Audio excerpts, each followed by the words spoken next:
Hello everyone, आप सब कैसे हैं। मैं उम्मीद करता हूं कि बहुत अच्छे होंगे और अपनी पढ़ाई को बहुत अच्छे से कर रहे होंगे। मैं Akash Kumar Bhadana ICT virtual classroom में आपका बहुत बहुत स्वागत करता हूं मेरे प्यारे बच्चों। जैसा आपको पता है कि हमारी जो है मेरे प्यारे बच्चों 10th क्लास है और 10th क्लास में हम लोग देख रहे हैं भारत और समकालीन विश्व। क्लियर है। इसी में हम लोग जो आपका बेसिकली आज हम लोग इसमें जो हमारा पहला चैप्टर उसी को हम लोग आगे बढ़ाते हुए हम 4th नंबर यूनिट पर आपका पहुंच चुके हैं जो इसकी लास्ट यूनिट है। क्लियर है। फिर उसके बाद हम लोग आगे बढ़ेंगे और लास्ट में आपको याद होना चाहिए मैंने आपको पढ़ा रखा है और उसमें पढ़ाया था महामंदी के विषय। मैंने पढ़ाया था कि भारत और महामंदी की स्थिति कैसे रही, भारत महामंदी से कैसे जूझ रहा था और कैसे भारत महामंदी को दौर को पार करके वापस अपने अपनी सारी चीजों को उसने ठीक किया। इन सारी चीजों को हम लोग इसमें गौर करके एक एक करके हम इनको देख रहे थे। क्लियर है। तो इन पर हमें खास कर गौर करना है और गौर करके एक एक चीजों को हमें जो हमारे लिए बहुत महत्वपूर्ण है उनको देखना है। तो फर्स्ट ऑफ ऑल मैं आगे बढ़ने से पहले मैं सभी बच्चों से कहना चाहूंगा कि अगर किसी का कोई क्वेरी है, कोई प्रश्न है, वो चीज आपको समझ नहीं आई है मेरे प्यारे बच्चों, तो आप मुझसे लाइव जुड़कर चैट के माध्यम से अपनी क्वेरी को, अपने प्रश्न को आप मुझसे पूछ सकते हैं।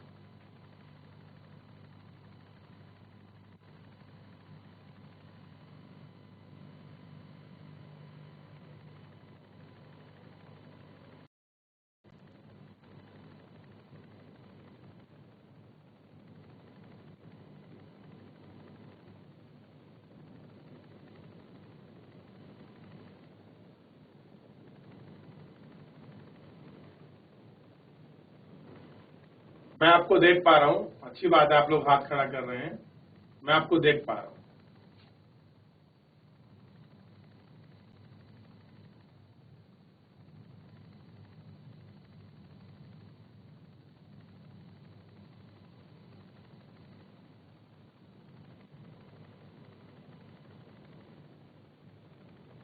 चलिए, तो विश्व अर्थव्यवस्था और जो है आपका पुनर्निर्माण के विषय में हम लोग आपका जो है एक एक करके हम इस पर आपका गौर कर रहे हैं। देखिए, पहला विश्व युद्ध खत्म होने के बाद दूसरा दशक विश्व युद्ध शुरू हो गया था।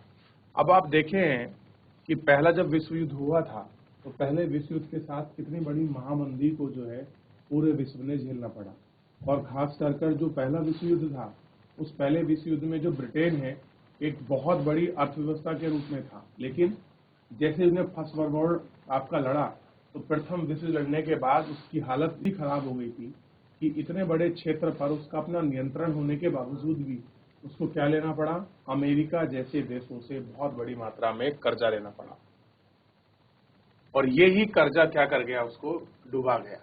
अब देखिए, यह युद्ध भी दो बड़े खेमों के बीच था।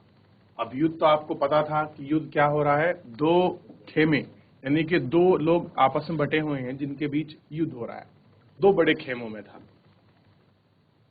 एक खेमा था धुरी शक्तियों का और दूसरा खेमा आपको पता है, दूसरा खेमा था आपका मित्र राष्ट्र का। ठीक, धुरी खेमे में कौन था, जर्मन के लोग थे, आपका जर्मन वाले थे, जापान और इटली, ये तीन देश आपका लड़ रहे थे धुरी शक्तियों के रूप में एक साथ। उधर ब्रिटेन, सोवियत संघ, फ्रांस और अमेरिका ये एक साथ भाग ले रहे थे।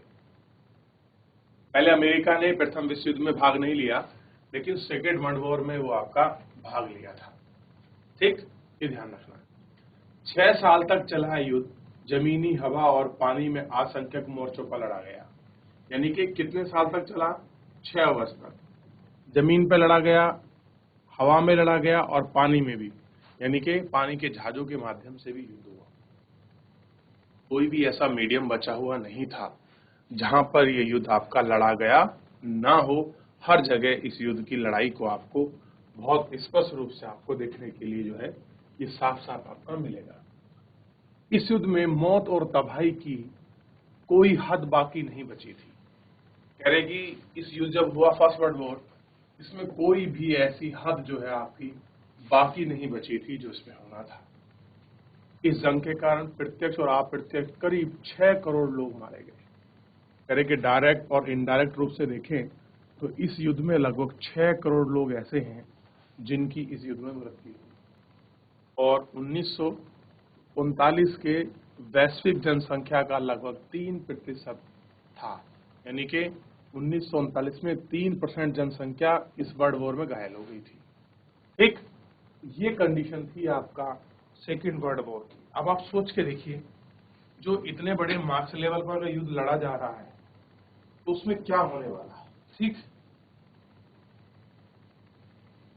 कैसी उनकी स्थिति, ठीक, क्या कंडीशन बनी हुई है और भविष्य में कैसी कैसी चीज जो है आपकी होने वाली है।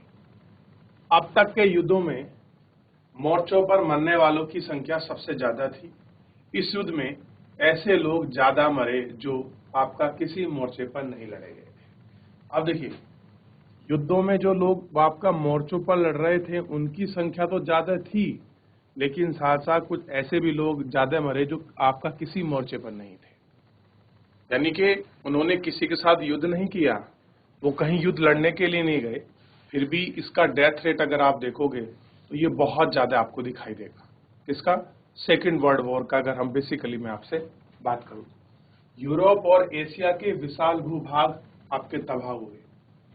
एशिया का पार्ट भी तबाह हो रहा है, क्योंकि आप जानते हैं, क्योंकि रूस इसमें भाग ले रहा है। तो रशिया को आप देख सकते हैं, जापान को आप देख सकते हैं, एशिया महाद्वीप का ही क्या है, हिस्सा है। देखिए, ये अभी हमने देश आपका देखे थे ना, जापान और आपका सोवियत संघ, ये किसका हिस्सा है आपको पता होना चाहिए, तो एशिया महाद्वीप का हिस्सा है। जबकि ब्रिटेन, फ्रांस और जर्मन और इटली, ये किसका हिस्सा है, ये हिस्सा है यूरोप महाद्वीप का। तो यूरोप के साथ साथ एशिया महाद्वीप का भी बहुत बड़ा भाग इसमें आपका चपेट में आया। इसमें सेकेंड वर्ल्ड वॉर में, फर्स्ट में तो था ही, लेकिन सेकेंड में भी बहुत अच्छे में आया। अब देखिए, कई शहर हवाई बमबारी और लगातार गोलाबारी के कारण मिट्टी मिल गए। अब देखिए, जब फर्स्ट वर्ल्ड वॉर हो रहा था, युद्ध चल रहा था, तो इसमें क्या हुआ कि जब गोला बारूद से बमबारी हुई, लोगों पर बम गिराए गए, तो उस बम गिराने की कंडीशन इतनी बुरी विकट हो गई कि पूरे गांव के गांव जो क्षेत्र थे वो सब क्या हो गए, पूरे शहर आपका मिट्टी बन गए। ठीक, इस युद्ध ने बेहिसाब आर्थिक और सामाजिक तबाही को जन्म दिया। क्या करा? जिसकी भी उम्मीद ना की गई थी, वो बेहिसाब आर्थिक तबाही और सामाजिक जो है उनको जन्म दिया। ऐसे हालात में पुनर्निर्माण का काम कठिन और लंबा साबित हुआ था। कैसा हुआ? पुनर्निर्माण का जो काम था वो कठिन और लंबा साबित हुआ। युद्ध उत्तर काल में पुनर्निर्माण का काम दो बड़े आपके प्रभाव के साये में आगे बढ़ा। कैसे बढ़ा? दो बड़े प्रभाव के जो साये हैं उनमें जो था आगे बढ़ा। पश्चिमी विश्व में अमेरिकी आर्थिक, राजनीतिक और सैन्य दृष्टिकोण से एक वर्चस्वशाली जो था राष्ट्र बन चुका था। दूसरी ओर सोवियत संघ भी एक वर्चस्वशाली क्या था आपका राष्ट्र के रूप में सामने आया। नाज़ी जर्मन को हराने के लिए सोवियत संघ की जनता से भारी आपकी कुर्बानी दी। इस समय पूंजीवाद दुनिया में महामंदी से जूझ रही थी। खेतियार देश की जगह विश्व शक्ति हैसियत करने के से लड़ा गया था, यानी कि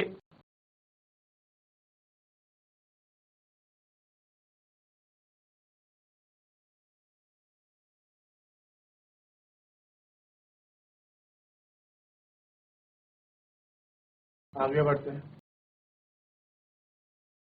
देखिए, अगला है युद्ध उत्तर बंदोबस्त और ब्रिटेन वुड्स संस्करण। दो महामंदियों के बीच मिले आर्थिक अनुभव और अर्थशास्त्रियों और राजनीतिज्ञों ने दो अहम सबक लिए। जो बड़े महामंदियों के बीच जो अनुभव किया गया था अर्थशास्त्री और राजनीतिक लोगों के बीच, से क्या हुआ, दो अहम सबक निकले। सबक मतलब कुछ सीखने का मौका मिला। पहला था कि वृहद उत्पादन पर आधारित किसी औद्योगिक समाज को व्यापक उपभोग के बिना कायम नहीं रखा जा सकता। देखिए, कहने का मतलब है, अगर कोई ऐसी कंट्री है जिसका काम बेसिकली आपका प्रोडक्शन करना है, अगर वो प्रोडक्शन कर रही है, अगर उसको उपभोग नहीं मिलेगा तो वो औद्योगिक समाज बिना अपने उपभोक्ता के जीवित नहीं रह सकता। या वो जिस तरह आप चाहते हैं कि वो कामयाब रहे, बाजार में बना रहे, उसकी मांग बनी रहे, वो आपका जो है नहीं रह सकता। क्योंकि इन सब के लिए जो आपका वो लार्ज स्केल पर अपना प्रोडक्शन करते हैं, उस लार्ज स्केल पर उनको उतने कंज्यूमर भी चाहिए होते हैं उन सामान का उपभोग करने। ऐसे में ये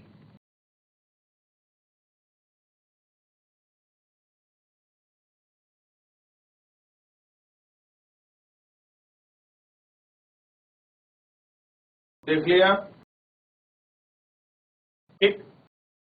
लेकिन व्यापक उपभोग को बनाए रखने के लिए आवश्यक है कि आमदनी काफी ज्यादा हो और स्थिर हो। आप चाहते हैं कि सब कुछ ठीक ठाक चले, इस तरह से प्रॉपर सारी चीजें रहें, तो उसके लिए सबसे ज्यादा और बेहद जरूरी पता क्या है कि लोगों की जो इनकम है वो इनकम कैसी है वैसी ही आपकी बनी रहनी चाहिए। इनकम अगर आपकी वैसी ही बनी रहेगी तो आप ये मान लीजिए कि रोजगार की जो आय स्थिरता है वो नहीं। यदि रोजगार आय स्थिर होंगे तो आय स्थिर नहीं होगी, और स्थिर आय नहीं होगी तो पूर्ण रोजगार की जरूरत भी, यानी कि आपको रोजगार के साथ पूर्ण रोजगार की जरूरत भी बहुत ज्यादा है। तो इन सब चीजों को गौर करना, इन चीजों को देखना, इनको बात करना बेहद कैसा है, बहुत जरूरी है, ठीक। इसमें खास कर जो ऐसी कंट्री है जो आपका बेसिकली बेस ऑन इंडस्ट्री है, लेकिन रोजगार पूर्ण गारंटी रोजगार नहीं देता। अरे जो रोजगार है वो पूर्ण आपका गारंटी रोजगार नहीं देता। कीमतें, उपज और रोजगार में आने वाले उतार चढ़ाव नियंत्रित कर सकते हैं उस दखल जरूरी था। आर्थिक स्थिरता केवल सहकारी हस्तक्षेप के जरिए ही सुनिश्चित की जा सकती थी। दूसरा सबक बाहरी दुनिया के साथ आर्थिक संबंधों के बारे में था। पूर्ण रोजगार का लक्ष्य केवल तभी हासिल किया जा सकता था जब सरकार के पास वस्तु, श्रम और पूंजी की आवाजाही को नियंत्रित करने की ताकत हो। ऐसा हो कि सरकार क्या कर सके, जो रोजगार का लक्ष्य है और जो इन सब चीजों का लक्ष्य है वो उनको क्या कर सके, पूरा कर सके और इनको कंट्रोल भी कर सके। जब सरकार के पास वस्तु और पूंजी, श्रम की आवाजाही नियंत्रित करने की ताकत उपलब्ध रही। संक्षेप में अगर हम कहें कि युद्ध उत्तर अंतर्राष्ट्रीय अर्थव्यवस्था का मुख्य उद्देश्य यह था कि औद्योगिक विश्व में आर्थिक स्थिति एवं पूर्ण रोजगार बनाए रखना। यानी कि विश्व लेवल पर अगर हम लोग आपका रोजगार करने में, रोजगार लोगों को देने में अगर सफल रहे तो ये सारी चीजें बेहद आसान और सरल हो सकती हैं, ठीक। तो इस फ्रेमवर्क में जुलाई 1944 में अमेरिका में स्थित न्यू हैम्बर्स में ब्रिटेन वुड्स नामक संयुक्त स्थान पर संयुक्त राष्ट्र मौद्रिक और वित्तीय सम्मेलन की सहमति बनी। अब यहाँ क्या होता है कि जो यूनिट नेशनल आपका मॉनिटरिंग फंड है और फाइनेंशियल कमेटी का एक कमेटी होती है, सम्मेलन बनता है, ब्रिटेन वुड्स नाम से उसको जाना जाता है, और उसी में इस तरह का जो कुछ फ्रेमवर्क है वो आपका रखा जाता है। उसको बाद में देखेंगे। ये है ब्रिटेन वुड्स, ठीक, इस जगह पर हुआ है। तो सबसे पहले एक बार देख लीजिए, कुछ पूछना है पूछ लीजिए, कोई डाउट है तो फिर, नहीं तो मैं आगे बढ़ूं।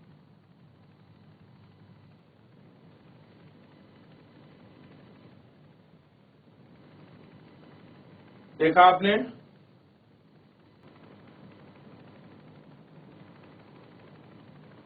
चलिए बताइए, कोई डाउट, कोई क्वेरी?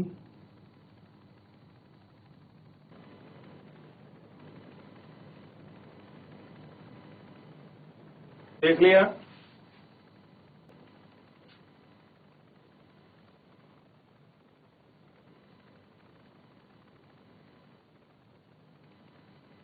चलिए आगे बढ़ते हैं। सदस्य देश, संक्षेप में हो गया। अब देखिए, सदस्य देशों ने विदेश व्यापार में लाभ और घाटे से निपटने के लिए ब्रिटेन वुड्स सम्मेलन में ही अंतर्राष्ट्रीय मुद्रा कोष, जिसको हम कहते हैं IMF, इंटरनेशनल मॉनिटरिंग फंड की स्थापना की। युद्ध उत्तर पुनर्निर्माण के लिए पैसे का इंतजाम करने वाले अंतर्राष्ट्रीय पुनर्निर्माण एवं विश्व बैंक, विकास बैंक, आम बोलचाल में विश्व बैंक कहा जाता है, ठीक, का गठन हुआ। यानी कि ब्रिटेन वुड्स सम्मेलन में दो हमारे सामने क्या आए, एक इंटरनेशनल लेवल के फंड निकल कर आए। क्लियर है? एक का नाम था IMF और दूसरे का नाम था वर्ल्ड बैंक। एक विकास बैंक। इसी वजह से विश्व बैंक और IMF को ब्रिटेन वुड्स सम्मेलन या ब्रिटेन वुड्स क्वीन के नाम से भी जानते हैं, यानी कि ब्रिटेन वुड्स की जुड़वा संतान भी कहा जाता है। प्रिंस कहते हैं ना, ब्रिटेन वुड्स संस्थान या ब्रिटेन वुड प्रिंस, ठीक। इसी आधार पर युद्धोत्तर अंतर्राष्ट्रीय आर्थिक व्यवस्था को अक्सर ब्रिटेन वुड्स व्यवस्था कहा जाता है। क्या बोलते हैं हम बोलचाल में? ब्रिटेन वुड्स जो व्यवस्था है, हम उसको आम बोलचाल में आपका बोल देते हैं। अब देखिए, विश्व बैंक और IMF ने 1947 में औपचारिक रूप से काम करना शुरू किया।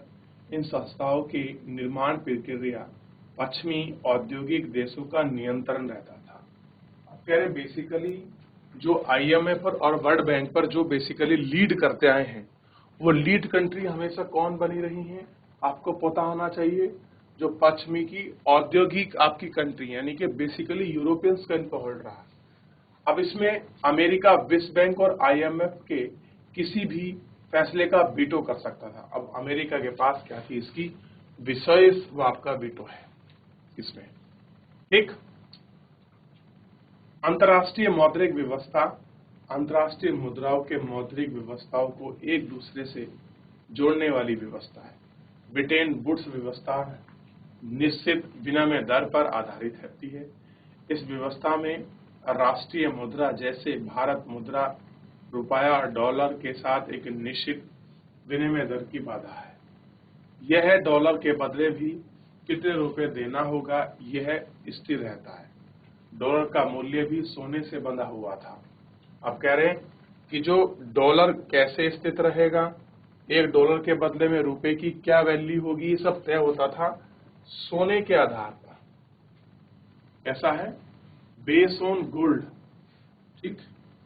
ये गोल्ड के आधार पर क्या है आपका तय रहता था, कैसा रहेगा और क्या रहेगा,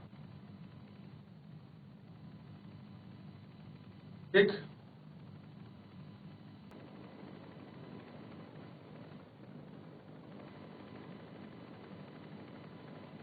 चलिए, इतना देखा, आगे बढ़े। अब देखिए,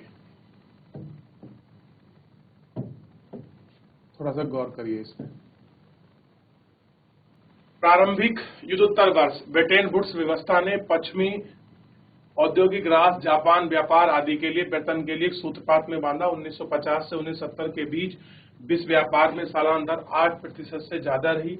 इस दौरान 5% वृद्धि दर भी थी। विकास दर का बेमिसाल स्थिर रहा, उसमें ज्यादा उतार चढ़ाव नहीं आए। इस दौरान समय को अधिकांश औद्योगिक देश में बेरोजगारी औसतन 5% से भी कम रही। इन दशकों में तकनीकी और उद्यम विश्वव्यापी प्रसार हुआ। विकासशील देश विकसित और औद्योगिक देशों के बीच बराबर की जोड़ में रहे, कोशिश कर रहे थे कि इसीलिए उन्हें आधुनिक तकनीकी से चलने वाले संयंत्रों और उपकरणों पर आज पर बेहिसाब पूंजी का निवेश कर सके। अब देखिए, उपनिवेशवाद, उपनिवेशीकरण और स्वतंत्रता। दूसरे विश्व युद्ध खत्म हो जाने के बाद पूरी दुनिया का एक बहुत बड़ा भाग यूरोपीय उपनिवेश शासन के अधीन था। अगले 2 दशकों में एशिया और अफ्रीका में ज्यादातर उपनिवेश स्वतंत्र और स्वतंत्रता राष्ट्र बन चुके थे, लेकिन सभी देश गरीबी और संसाधनों की कमी से क्या थे आपका जूझ रहे थे।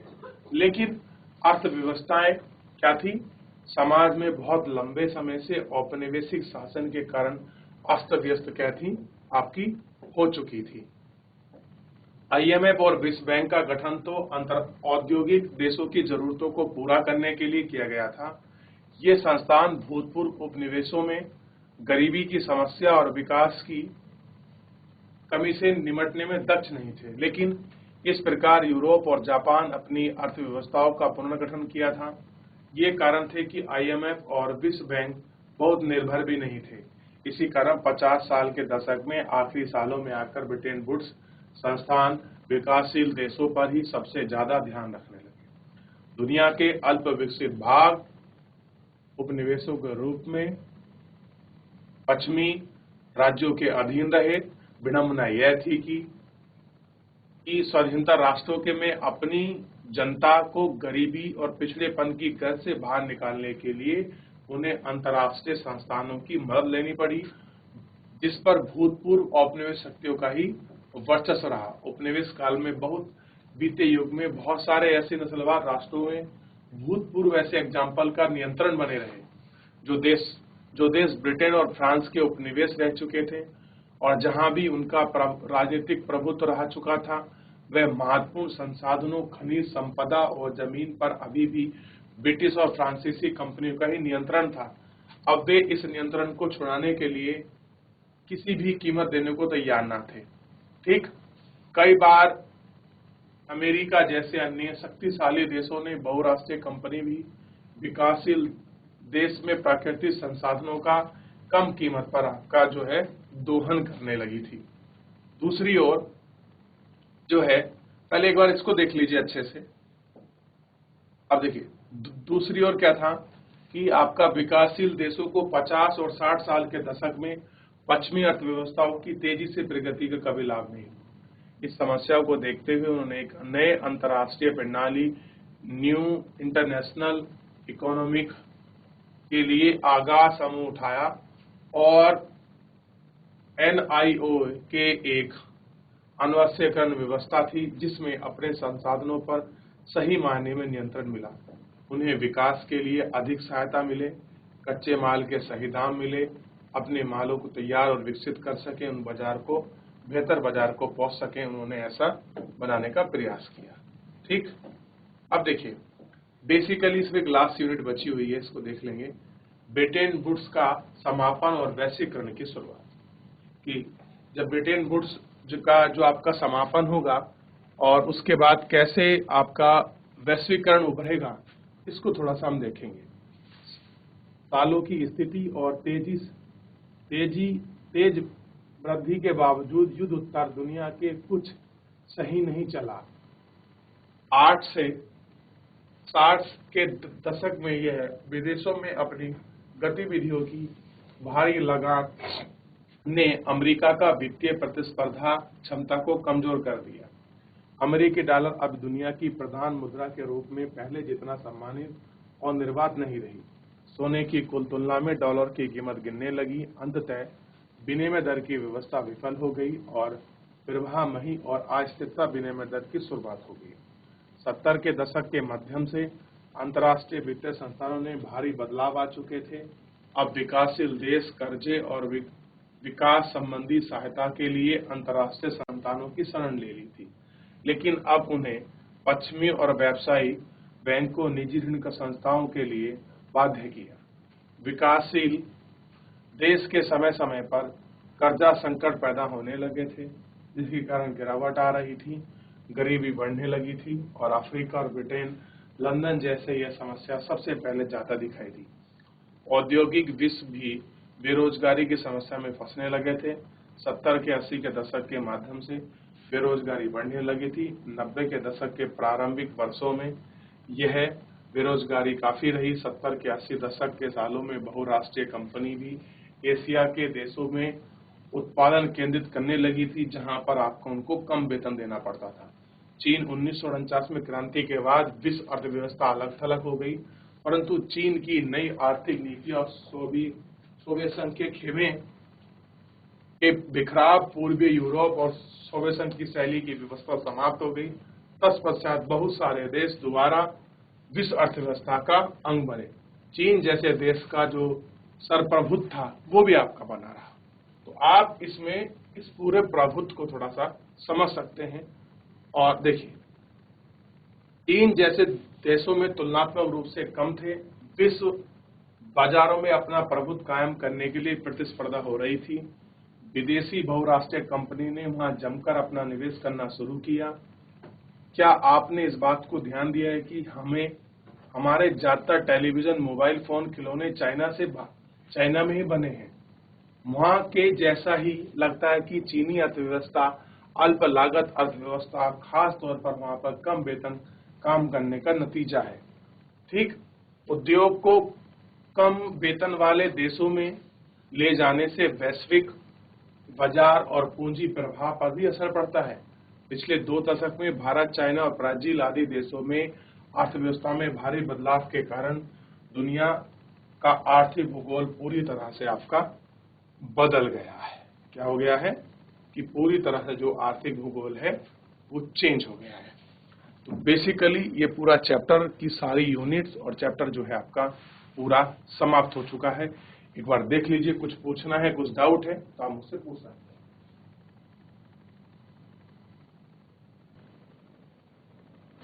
तो इस तरह से मेरे प्यारे बच्चों हमने पूरे चैप्टर को देख लिया। कोई डाउट हो, कोई क्वेरी हो, आप मुझे चैट के माध्यम से भेज सकते हैं। नेक्स्ट लेक्चर में पूछ सकते हैं। फिलहाल आज के लिए इतना ही, मिलते हैं नेक्स्ट लेक्चर में। धन्यवाद।